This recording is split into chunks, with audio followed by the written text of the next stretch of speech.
Bismillahirrahmanirrahim. Alhamdulillahi rabbil alamin. Salatu wassalamu ala asyrafil anbiya'i wal mursalin. Nabiyina Muhammadin wa ala alihi wa sahbihi ajmain. Assalamualaikum warahmatullahi wabarakatuh.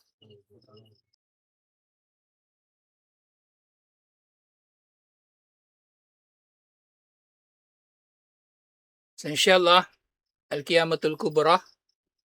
So tiyatalaki na natin yung iba't ibang mga katangian ng araw ng paghuhukom. Wala pa nga tayo dun sa yung mga sequence ng iba't ibang mga mangyayari. Puro mga katangian pa lang ito ng araw ng paghuhukom. Pero meron na rito nababanggit na ilang mga mangyayari nga doon sa araw ng paghuhukom. Yung nga, ito pa rin yung usapin tungkol sa katotohanan ng araw ng paghuhukom, may araw na nakakatakot. Araw na nakakatakot. At kabilang dito, yung pagiging mahaba nito at yun naman, si Allah sa kanyang kapangyarihan, hahawakan niya, itutupi niya, irorolyo niya, ililigpit ang kalangitan at lupa at sa ilang mga ulat pa nga sa pamagitan lamang ng kanyang isang kamay, sa kanyang kanang kamay. So ganun katindi si Allah. Ngayon nga kung titingnan natin, ilang bilyong taon nang lumipas para mabuo yung sa pagtataya ng tao, para mabuo yung sansinukob at kasama na rito yung lupa na kung saan tayo nakatira. Tapos yung ilang bilyong taon na yun, baga, yung panahon, yung dami ng enerhiya na nagamit upang mabuo yung mga nilikha. Tatapatan din yun ni Allah ng matinding kapangyarihan para wasakin o gunawin ang mga ito. Para itaguyod ang araw ng paghuhukom. Mga bagay-bagay na kung pag-iisipan natin, pagmumuni-munihan natin, hindi na talaga natin maaarok eh. Hindi na talaga natin maaarok sa ating mga limitadong pag-iisip. وقد جاءت الأحاديث الصحيحة دالة على مثل ما دلت عليه النصوص al-Qur'aniyah. So yung mga naunang mga natalakay, puro tungkol sa Quran o mula sa Quran. Sa pagtutupi ni Allah sa langit. At ngayon naman sa mga hadith na sahih, na katulad din ng kumbaga, nagpapatibay doon sa mga ayat sa Quran palalo. وهي ما يقول الحق تبارك وتعالى بعد قبضه الأرض وتيه السماء. Ito rin yung sasabihin ni Allah matapos niyang hawakan ang lupa at matapos niyang itupi ang langit. Isang hadith iniulat ni Abu Hurairah, Qala Rasulullah sallallahu alaihi wasallam, sinabi ni Propeta Muhammad sallallahu alaihi wasallam, Yakbidullahu al-arda yawmal qiyamah wa yatwi as-samaa biyaminihi. Hawakan daw ni Allah ang lupa, yung buong planeta yung tinutukoy dito. Di pabilog yun sa araw ng paghuhukom at itutupi niya ang langit sa pamagitan ng kanyang kanang kamay. So isipin niyo yan, isang kamay lang ang kailangan ni Allah para sa lahat ng bagay na ito. Hindi nga niya kailangan yung isa pa niyang kamay, isang kamay lang. So wala talaga may pagmamalaki ang tao. Lahat ng mga ganitong mga ayah at hadith ay nagpapakilala sa kadakilaan ni Allah at nagpapakilala sa kawalang kwenta ng tao. Dahil dito, dapat nga tayo nagpapakumbaba kay Allah. Hindi yung nagyayabang pa tayo. Nagmamalaki na tinuturuan pa natin si Allah kung anong relihiyon. Kumbaga, kasi may mga tao, di ba? Sinasabi nila ganito dapat sumamba, ganito ganyan. Hindi. Hindi tayo dapat na nagmamalaki kay Allah. Hindi tayo dapat nagmamalaki kay Allah.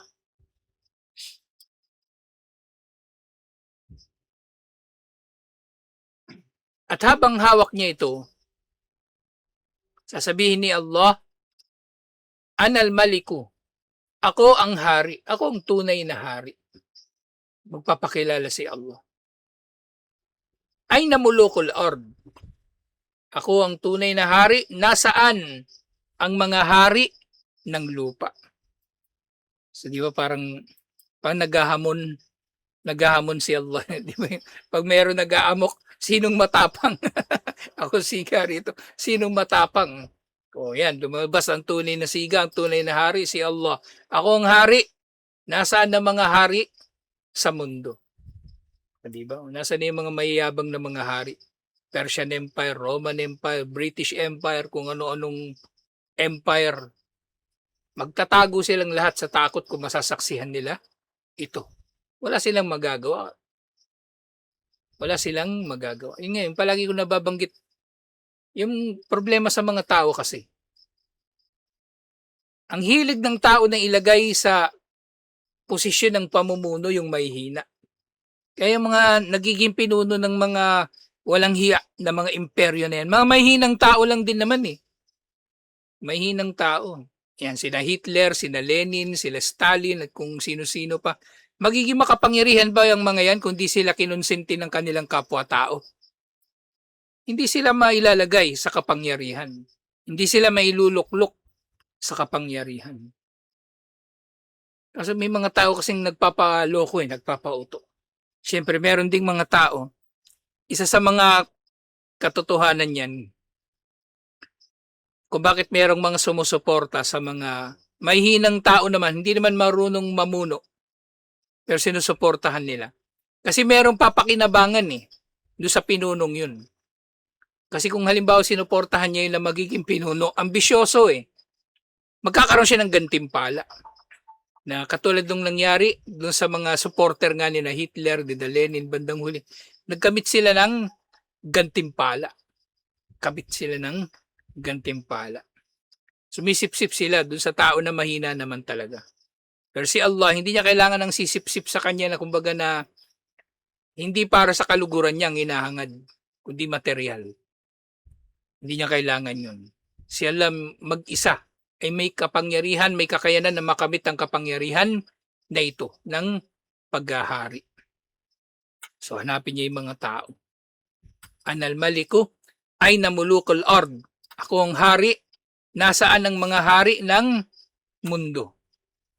Nasaan ang mga hari ng mundo? Walang talaga Kumbaga, kung itong mga ayat hadith na ito may sasaisip at may sasapuso ng tao, magpapakumbaba siya kay Allah, hindi siya magyayabang kay Allah. Wala siyang kwenta kung iahambing kay Allah.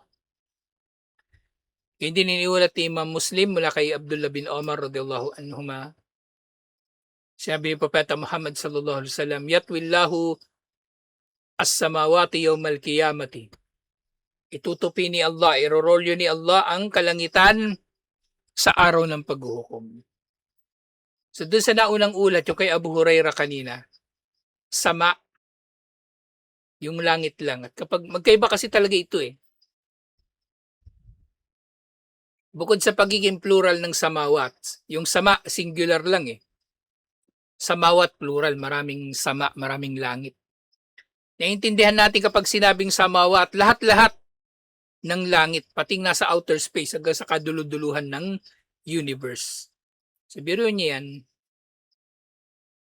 kamay ni Allah, mas malaki pa kaysa dun sa buong kalawakan. So ano ngayon ang pagmamalaki ng tao? Ano ngayon ang pagmamalaki ng tao? Yung langgam nga, di ba kung papatay ng tao yung langgam? Papatay ng tao yung langgam. Walang laban halos yung langgam Walang laban halos, di ba? Bubuhusan niya ng tubig, susunugin niya, ano pa man, isprehan niya ng insecticide. Pero yung langgam kahit papaano may laban kasi pwede sumingit sa katawan. Pumasok sa kaloob-looban ng katawan mo, kakagatin yung puwet mo, hindi mo magugulat ka na lang. Pero yung tao walang magagawa kay Allah. Walang magagawa kay Allah. Tutupi raw ni Allah ang kalangitan sa araw ng paghuhukom. Thumma ya'khuduhunna biyadihil yumna. At kukunin niya ang mga ito. Lahat ng ito, yung kalangitan, sa kanyang kanang kamay din. Diba? So, hindi natin na iniisip ko ano yung kanang kamay ni Allah. Pero makikita natin dito, mas makapangyarihan at mas malaki yung kamay ni Allah kaysa sa buong universe. So, ano pang ipagyayabang ng tao, di ba?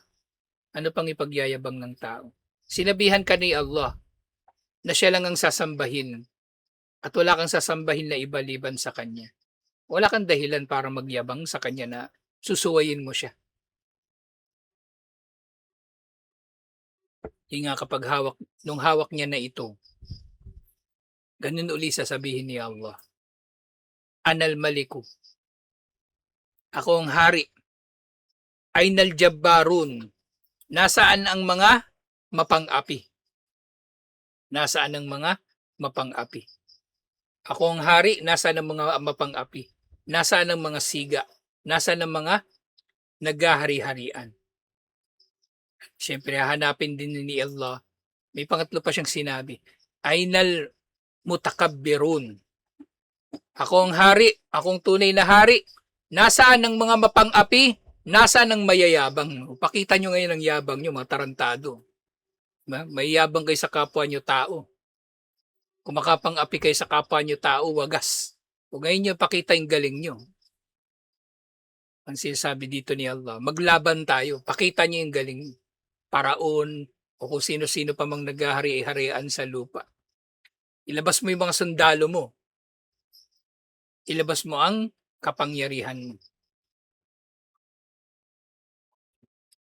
So hawakan niya yung kalangitan sa kanang kamay niya. Tumayat wil arda bishimalihi. At ang lupa naman, hahawakan niya, itutupi niya rin sa kanyang kaliwang kamay. Sa kanyang kaliwang kamay. So dito sa ulat nito, binabanggit kaliwang kamay niya. So yung mga sinasabi ng mga kuffar, gumagawa pa ngayon kuffar ng rebulto eh. Sabi niyo mga Muslim, ito yung Diyos nyo. May isang kamay lang. Yung problema sa kanila, yun nga, ginagawa nila anthropomorphic si Allah. Yung gusto lang talaga nila manghamak. Sa ibang ulat, merong kaliwang kamay din si Allah. Na binabanggit niya ako doon na biyadil ukhra. Hahawakan ni Allah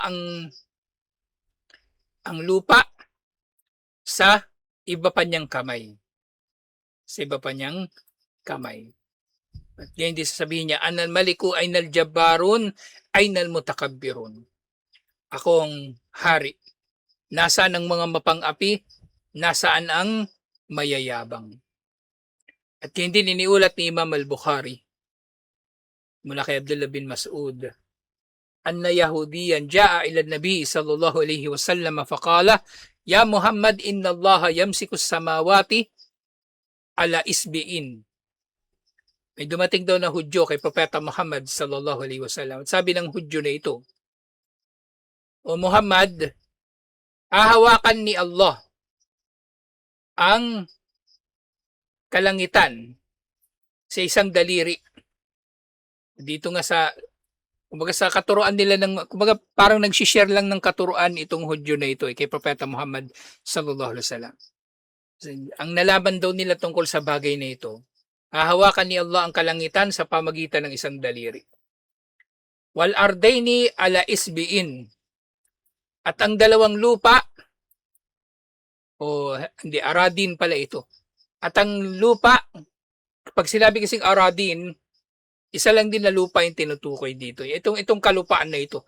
Kasama iba-iba pang lupa na napapaloob dito. Aradin. Wal aradin ala isbiin. At yung lupa, yung buong planeta, nasa isa pa niyang daliri. So yung aradin, yung mga lupa, kumbaga yung mga lupa na naririto. Yung mga kapatagan, ganun. Kasi sa isa pa nabanggit, wal jibalu ala isbiin. At ang mga kabundukan daw ay sa isa niyang daliri uli. Wasyajaru ala isbiin. at ang mga puno sa isa na namang daliri. Wal khalaiku ala isbiin, at ang lahat ng mga nilikha na natitira ay nasa isang daliri. Silang daliri ito lahat. 5. Kalangitan, yung mga lupa, kabundukan, puno at ang mga natitira pang mga nilikha. Pero syempre, hindi natin ito pangahawakan. Hudyo yung nagsabi nito na merong daliri si Allah. Yung nga, inuunahan natin ito, inagapan natin ito. Hindi natin pwedeng, kumbaga, pangahawakan ito. Kasi hindi naman ito pinagtibay ni Propeta Muhammad sallallahu alaihi wasallam na tama yung sinabi ng Hudyo. Sinabi lang ng Hudyo. Bahagi ng katuruan nila. At hindi sinabi naman ng Hudyo din, thumma yaqulu anal malik. And meron din silang ganitong katuruan. Habang hawak ni Allah ang mga nilikha, sasabihin niya ako ang hari. Fadahika Rasulullah sallallahu alaihi wasallam hatta badat nawajidahu. So dito napangiti daw, natawa si Propeta Muhammad sallallahu alaihi wasallam hanggang sa lumabas daw yung kanyang mga bagang. Hanggang sa lumitaw daw yung kanyang mga bagang. Kumbaga, napakasaya ni Propeta Muhammad sallallahu alaihi wasallam sa kanyang narinig na ito mula sa mga Hudyo. Yung kinatutuwa niya rito, hindi yung kwento ng Hudyo, kundi ang kinatuwa niya rito, si Allah, ang kapangyarihan ni Allah, yung kanyang ikinatuwa. At ang narinig niya ito, wala siyang sinabi. Wala siyang sinabi. Nirecite niya lang yung ayat ng Surah Az-Zumar. وَمَا قَدَرُ اللَّهَ حَقَّ قَدْرِهِ وَالْأَرْضُ جَمِيعًا قَبْضَتُهُ يَوْمَ الْقِيَامَةِ وَالسَّمَاوَاتُ مَطْوِيَّةٌ بِيَمِينِهِ. Hindi nila pinahalagahan si Allah ng marapat na pagpapahalaga sa Kanya.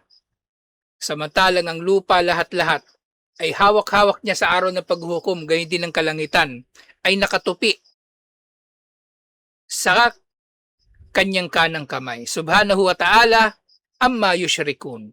Si Allah ay maluwalhati at kataas-taasan mula sa anumang itinatambal nila sa Kanya. Kumbaga napangiti si Propeta Muhammad sallallahu alaihi wasallam kasi pinagdiriwang niya yung kaisahan ni Allah, ang kapangyarihan ni Allah, na wala siyang katulad. Yun ang pinagtibay dito sa hadith na ito. Na si Allah ay hahawak sa kalangitan at lupa, hindi yung 5 daliri. So inuunahan lang natin ito. Kasi maaring merong tao, gagawin nilang dalil ito. Sabi nila, si Allah may kamay at meron 5 daliri. Kaya sabi doon sa hadith. May hadith pero Hudyo nagsabi nun Hudyo yung nagsabi, hindi si Propeta Muhammad sallallahu alaihi wasallam. At yun nga, wahadal kabdu lil ardi wat tayyi lis samawati yakau ba'da an yufni Allahu khalqahu. Ang paghawak na ito ni Allah sa lupa at ang pagkakatupi sa kalangitan ay mangyayari matapos ang paglaho ng mga nilikha. Matapos na dulutin ni Allah na sila ay maglalaho. Wakila innal munadi yunadi ba'da hashril khalqi ala ardin bayda mitlu al-fada. So itong mangyari daw na ito ay mangyari kapag maglaho na lahat ng mga nilikha o mamamatay kumbaga. Na gayon din iniulat na meron daw taga-sigaw, nasisigaw. Matapos ang mga nilikha daw ay titipunin sa lupa na maputi. Na parang nagniningning parang silver. At itong lupa daw na ito, inilarawan, lam ya'sillaha alayhi. Na hindi raw sinuway si Allah dito kahit kailan. So ito na yung pangyayari na yung, di ba yung lupa magbabago? Sa araw na babaguhin ni Allah ang lupa sa bagong lupa at doon natitipunin yung mga tao sa ibabaw ng lupa na yun. Yung lupa na patag, di ba? Wala ng bundok, wala ng lambak, patag na patag. Waktarahu Abu Ja'far an-Nuhas. At ito yung pananaw ni Abu Ja'far an-Nuhas. At ganyan din, wal qawlu sahih an Ibn Mas'ud, walaysa huwa mimma yukhadu bil qiyasi wala bita'wil. Yung ngayon, katulad ng sinasabi ko kanina. Si Ibn Mas'ud, sabi niya, Yung sinabi na yun ni Allah tungkol sa mga bagay na ito ay hindi na natin daragdagan pa ng paliwanag. Kung ano yung binanggit niya, yun na yun. At hindi na tayo magkakaroon pa ng analogy o interpretasyon na ano pa man.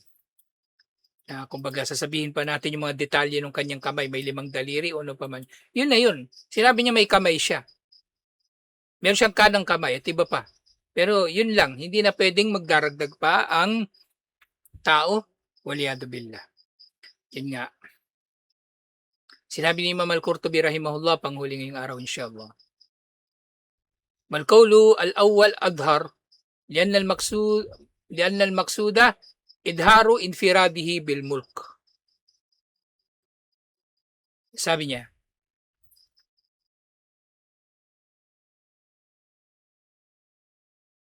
yung pananaw daw na naunang nabanggit. So, siguro yung binabanggit dito yung pananaw na pinaniniwalaan ng mga scholar kabilang si Abu Ja'far al-Nahas. Na mangyayari daw ito pagkatapos na magunaw na ang mundo. At kumbaga mangyayari yung pagtawag ni Allah kapag natipon na yung mga tao. Kapag natipon na yung mga tao. At saka siya magsasabi, Anal Malik, ako ang hari. Kumbaga pasasaksihin ni Allah yung mga tao sa pangyayari na yun. Na dito sa ganitong paraan ng pagsasalita niya, kasi ito daw ay ang layunin dito, idharu infiradihi bil mulk. Ang palitawin ang kanyang pagiging mag-isa sa paghahari na walang ibang hari liban sa kanya.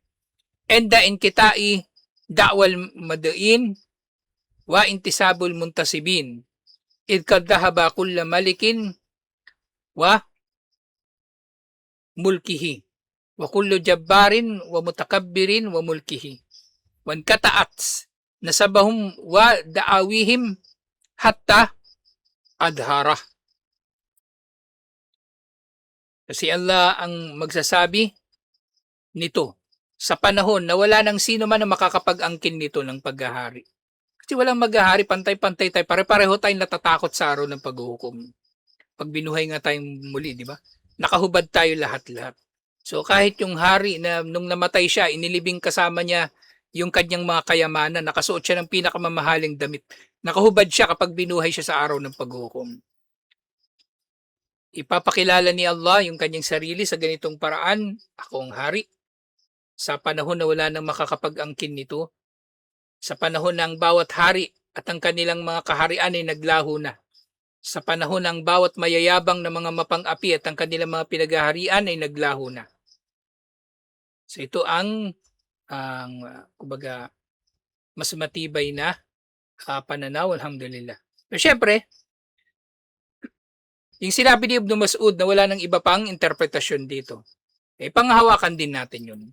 Alhamdulillah. Panghahawakan din natin ang ganitong pananaw sa usapin na ito na wala nang iba pang detalye rito na ibibigay pa natin. Kung ano yung nababanggit sa Quran at Hadith, yun na yun. Alhamdulillah. Yun nga. Yung sinasabi nila na mangyayari ito sa pagtitipon, kapag nagkatipon na yung mga tao,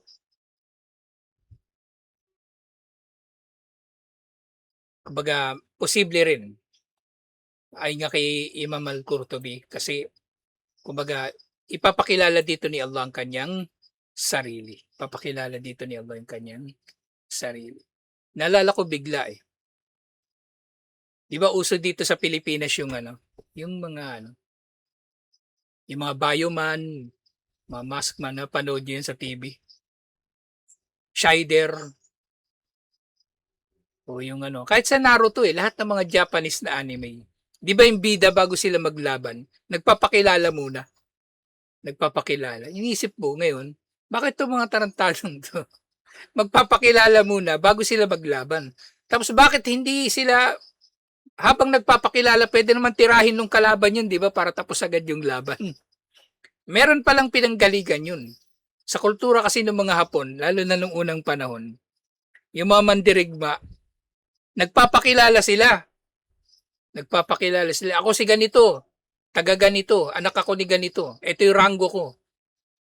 Nagpapakilala sila para yung bago magduelo, di ba? Para makikilala nung kalaban na karapat dapat nga siya magiging kalaban. Kasi kung wala kang kwentang tao, hindi ka nila papansinin, hindi ka nila lalabanan. Kasi mamaya mapatay mo pa sila tapos malalaman nila nakapatay sa'yo, magsasaka lang, nakahiya. Kumbaga, ganun sila. At actually nangyari din yan kahit doon sa mga sahaba, di ba? Di ba si Ali bin Abi Talib radhiyallahu anhu, saan ba 'yun nangyari? Saan 'yun? Sa Khandak. Pinakilala niya 'yung sarili niya na si Ali. Hinamon niya ng duelo si Amr bin Wood. 'Di ba si Amr bin Wood, siya 'yung isa doon sa mga mangilan-ngilan na nakatawid doon sa Khandak. Sa sobrang galing niya mga bayo, natawid niya 'yung hukay. Natawid niya 'yung hukay. Sabi nung iba, pinatalo niya 'yung kabayo niya ng ilang metro, layo-layo nun. Sabi nung iba, pinababa niya. Tapos, 'di ba may mga ano doon, sibat? Tinalon niya 'yon tapos saka siya umakyat pataas. Nagpakilala siya si Amr bin Wood, ganito ganyan. Nagpakilala rin si Ali. Nagpakilala si Ali. So yung ganitong pagpapakilala ni Allah, kahit yung mga tao naiintindihan nila at ito kung bakit ganito. Bakit kailangan niyang magpakilala? Pinapakilala niya yung kanyang kapangyarihan, yung kanyang karangalan na hindi kinalala ng mga tao dito sa lupa. Pero nga, wala na. Huli na ang lahat. Kaya ngayon tinatalakay natin nung nakaraan, di ba, yung hadith. Sasabihin ni Allah dun sa tao, mas madali pa dyan yung hiniling ko sa inyo eh. Di ba gusto ng tao na tubusin yung sarili niya sa pamagitan ng anumang meron siya dito sa lupa. Pati yung mga mahal niya sa buhay, sa sakripisyo niya. Etong asawa ko na lang itapon mo sa impyerno. Wag lang ako. Pero sasabihin sa kanila ni Allah, mas madali pa dyan yung hiniling ko sa inyo nung nandun pa kayo sa mundo na bubuhay eh. Sambahin ninyo ako ng nag-iisa at walang katambal pero hindi nyo ginawa. Tuli na ang lahat. Waliyadu billah. Alhamdulillah, itong mga ganitong hadith, mga aya, syempre, ay nagpapaunawa sa atin lalo kung anong mga mangyayari sa araw ng paghukom. At nagbibigay sa atin ng kapanatagan. Kasi ang dami nag-ahari-harian dito sa lupa eh. Ang tao, lalo ni mga ambisyoso, makaisip at makaisip yan ng paraan para pagharian ng kapwa, para pangibabawan ang kapwa. Sukdulan na magtatayo yan ng sarili niyang organisasyon o magtatayo ng sarili niyang relihiyon at iba-iba pa. Pero si Allah ang nag-iisang tunay na hari, alhamdulillah. Tayo ay kanyang mga alipin lamang. Tutuloy natin ito insyaAllah. Assalamualaikum warahmatullahi wabarakatuh.